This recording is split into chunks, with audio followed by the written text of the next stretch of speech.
وظللنا عليكم الغمام وأنزلنا عليكم المن والسلوى كلوا من طيبات ما رزقناكم وما ظلمونا ولكن كانوا أنفسهم يظلمون. അസ്സലാമു അലൈക്കും വറഹ്മത്തുള്ളാഹി വബറകാതുഹു. ബിസ്മില്ലാ അൽഹംദുലില്ലാ വസ്സലാത്തു വസ്സലാമു അലാ റസൂലില്ലാ. സഹോദരങ്ങളെ, കഴിഞ്ഞ ക്ലാസ്സിൽ സൂറത്തുൽ ബഖറയുടെ 57-ാമത്തെ ആയത്താണ് നമ്മൾ ചർച്ച ചെയ്തത്. ആ ക്ലാസ്സിൽ സൂചിപ്പിച്ച വിഷയം മൂസാ നബി അലൈഹിസ്സലാം തന്റെ അനുയായികളായ ഇസ്രായേൽ സന്തതികളെ ഈജിപ്തിൽ നിന്നും രക്ഷപ്പെടുത്തി അല്ലാഹു സുബ്ഹാനഹു വ തആല അവർക്ക് വാഗ്ദാനം നൽകിയ ഫലസ്തീനിന്റെ മണ്ണിലേക്കുള്ള യാത്രയിൽ ആ പരിശുദ്ധ ഭൂമിയിലേക്ക് കടക്കുന്നതിന് മുമ്പ് സിനാ താഴ്വരയിൽ താമസമാക്കിയ ചരിത്രമാണ് ചെറിയ രൂപത്തിൽ കഴിഞ്ഞ ക്ലാസ്സിൽ ഇവിടെ ചർച്ച ചെയ്തത്. അള്ളാഹുവിന്റെ കൽപ്പന പ്രകാരം ഫലസ്തീനിലേക്ക് പ്രവേശിക്കാൻ അനുമതി കിട്ടിയ ബനു ഇസ്രായേലിയർ ആ ഒരു കൽപ്പന നിരസിക്കുകയും 40 വർഷത്തോളം സീനാ മരുഭൂമിയിൽ അലഞ്ഞു നടക്കുകയും ചെയ്തു. അമാലിക്ക എന്ന പേരിൽ അറിയപ്പെട്ടിരുന്ന ഒരു വർഗം അവരോട് യുദ്ധം ചെയ്ത് അവരെ കീഴ്പ്പെടുത്തിക്കൊണ്ട് വേണം ഇസ്രായേൽ സന്തതികൾക്ക് ആ ഫലസ്തീനിന്റെ മണ്ണിലേക്ക് പ്രവേശിക്കാൻ. എന്നാൽ ഭീരുക്കളായ ഇസ്രായേലിയർ അള്ളാഹുവിന്റെയും മൂസാ നബി അലൈഹി സ്വലാമയുടെയും കൽപ്പന നിരസിക്കുകയും 40 വർഷത്തോളം ഈ ബനു ഇസ്രായേലിയർ ആ സീനാ താഴ്വരയിൽ താമസമാക്കുകയും ചെയ്തു. ഏതാണ് ആ പ്രദേശം സഹോദരങ്ങളെ? സസ്യവർഗങ്ങളോ നീരുറവകളോ ഇല്ലാത്ത ഒരു പ്രദേശം. അതുകൊണ്ട് തന്നെ ആ മരുഭൂമിയിലെ ഉഷ്ണാധിക്യം എത്രമാത്രമായിരിക്കുമെന്ന് നമ്മളൊന്ന് ആലോചിക്കേണ്ട വിഷയമാണ്. ഇസ്രായേലിനെ സംബന്ധിച്ചിടത്തോളം അന്നവർക്ക് അവിടെ താമസിക്കാൻ സ്വന്തമായി ഒരു വീടില്ലാത്തവരാണ്. അതായത് പകൽ സമയങ്ങളിൽ അവർ അനുഭവിക്കുന്ന ചൂടേറിയ വെയിലിനെ തടുക്കാൻ അവർക്ക് യാതൊരു രക്ഷാമാർഗവും ഉണ്ടായിരുന്നില്ല.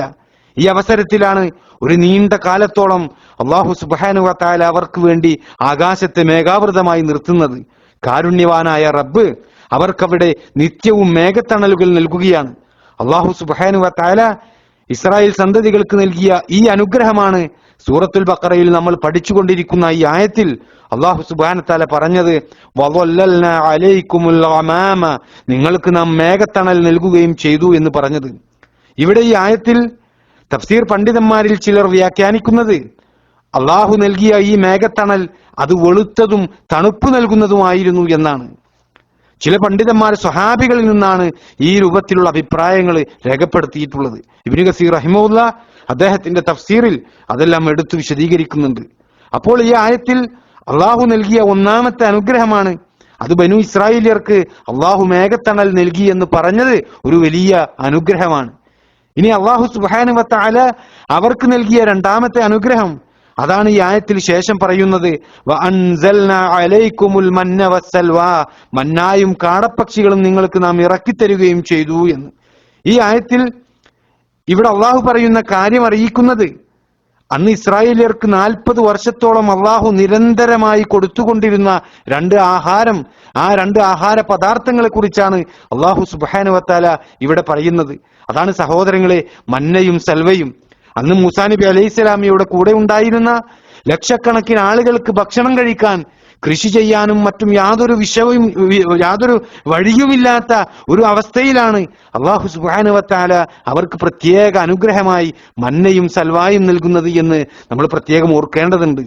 മന്ന എന്ന് പറയുന്നത് അത് മഞ്ഞിൻ കണങ്ങൾ പോലെ ഭൂമിയിൽ പതിച്ച് അത് ചില ചെടികളിൽ തങ്ങി നിന്നിരുന്ന ഒരു പദാർത്ഥമായിരുന്നു എന്നും ഇസ്രായേലിയർ അതിൽ നിന്ന് യഥേഷ്ടം ഭക്ഷിച്ചിരുന്നു എന്നാണ് അലി റളിയല്ലാഹു അൻഹു പറഞ്ഞതായി ഇബ്നു അബ്ബാസ് റളിയല്ലാഹു അൻഹു മന്നയെ കുറിച്ച് റിപ്പോർട്ട് ചെയ്യുന്നത്. മഹാനായ ഇമാം ഖത്താദ റഹിമഹുല്ലാഹ് വിശദീകരിക്കുന്നത് മന്ന എന്നത് അത് പാലിനേക്കാൾ വെളുത്തതും തേനിനേക്കാൾ മധുരമുള്ളതുമായിരുന്നു എന്നാണ്. അതേ നേരം പുലരുന്ന ആ സമയത്ത് ഏതാണ്ട് സൂര്യൻ ഉദിക്കുന്നത് വരെ മഞ്ഞിൻ കണങ്ങൾ പോലെ ഭൂമിയിൽ പതിക്കുമായിരുന്നു എന്നാണ് ഇമാം ഖത്താദ റഹിമഹുല്ലാഹ് അഭിപ്രായപ്പെടുന്നത്. ഒരു പണിയുമെടുക്കാതെ അല്ലാഹു സുബ്ഹാനഹു വ തആല ബനു ഇസ്രായേലിയർക്ക് വളരെ മധുരവും ഹൃദ്യവുമായ ഈ ഭക്ഷണ പദാർത്ഥം നൽകുക എന്ന് പറയുന്നത് അതവർക്ക് കിട്ടിയ വലിയ അനുഗ്രഹമാണ് സഹോദരങ്ങളെ. ഈ മന്ന എന്ന് പറയുന്ന പദാർത്ഥം അതൊരു ഭക്ഷ്യപദാർത്ഥവും പാനീയവുമായിരുന്നു എന്ന് തഫ്സീർ പണ്ഡിതന്മാർ പറയുന്നത് നമുക്ക് കാണാൻ കഴിയും. ഇബ്നു കസീർ റഹിമഹുല്ല അഭിപ്രായപ്പെടുന്നത് മന്ന എന്നത് അത് ഒറ്റയായി, അതായത് ഈ മന്ന മാത്രമായി തിന്നാൻ കഴിയുന്ന ഒരു ഭക്ഷ്യപദാർത്ഥമാണ്, അതുപോലെ തന്നെ വെള്ളത്തിൽ കലർത്തി കുടിക്കാൻ കഴിയുന്ന ഒരു പാനീയമാണ് എന്നാണ് ഇബ്നു കസീർ റഹിമഹുല്ല വ്യാഖ്യാനിക്കുന്നത്. ഇമാം ബുഖാരി ഉദ്ധരിക്കുന്ന ഒരു ഹദീസിൽ കാണാം, സഈദ് ബിൻ സയ്യിദ് റളിയല്ലാഹു അൻഹു പറയുകയാണ്, നബി സല്ലല്ലാഹു അലൈഹി വസല്ലമ പറഞ്ഞതായിട്ട്. എന്താണ് നബി സല്ലല്ലാഹു അലൈഹി വസല്ലമ പറഞ്ഞത്? അൽ കംഅതു മിനൽ മന്നി, കൂൺ, അതായത് കൂൺ അത് മന്നയിൽപ്പെട്ടതാണ്. വമാഉഹാ ശിഫാഉൻ ലിൽ ഐൻ, അതിന്റെ നീര്, അതായത് ആ കൂണിന്റെ നീര് അത് കണ്ണിന്റെ രോഗത്തിന് ഔഷധമാണ് എന്നാണ് നബി സല്ലല്ലാഹു അലൈഹി വസല്ലം പറയുന്നത്. നബി സല്ലല്ലാഹു അലൈഹി വസല്ലം വളരെ വ്യക്തമായി കൊണ്ട് ആ കൂണിനെ കുറിച്ച് പറയുകയാണ്, വമാഉഹാ ശിഫാഉൻ ലിൽ ഐൻ, അതിന്റെ നീര്, അതായത് ആ കൂണിന്റെ നീര് അത് കണ്ണിന്റെ രോഗത്തിന് ഔഷധമാണ് എന്നാണ് സഹോദരങ്ങളെ നബി സല്ലല്ലാഹു അലൈഹി വസല്ലം പഠിപ്പിക്കുന്നത്. ഈ ഹദീസാണ് സഹോദരങ്ങളെ മന്ന എന്നത് അത് വെള്ളത്തിൽ കലർത്തി കുടിക്കാൻ കഴിയുന്ന ഒരു പാനീയത്തിന്റെ സ്വഭാവത്തിൽപ്പെട്ടതാണ് എന്ന് പണ്ഡിതന്മാര് അഭിപ്രായപ്പെടാൻ കാരണം. അപ്പോൾ എന്താണ് മന്ന എന്ന് നമ്മൾ മനസ്സിലാക്കി. ഇനി നമുക്ക് എന്താണ് അല്ലാഹു സുബ്ഹാനഹു വ തആല പറഞ്ഞ ഇസ്രായേലിയർക്ക് ഭക്ഷിക്കുവാനായി നൽകിയ സൽവ എന്നുകൂടി നമുക്ക് മനസ്സിലാക്കേണ്ടതുണ്ട്. പണ്ഡിതന്മാർ പറയുന്നത് സൽവ എന്നത് അത് ഒരു തരം കാടയെപ്പോലെയുള്ള ഒരു ചെറിയ പക്ഷിയായിരുന്നു എന്നാണ്. അലി റളിയല്ലാഹു അൻഹുവിൽ നിന്ന് ഇബ്നു അബ്ബാസ് റളിയല്ലാഹു അൻഹു റിപ്പോർട്ട് ചെയ്തത്, അതുപോലെ ഇമാം മുജാഹിദ് റഹിമഹുല്ല, അശ്ശഅബി റഹിമഹുല്ല, അദ്ദഹാഖ് റഹിമഹുല്ല, അങ്ങനെ നിരവധി പണ്ഡിതന്മാർ ഈ അഭിപ്രായം പറഞ്ഞിട്ടുള്ളത് നമുക്ക് കാണാൻ കഴിയും.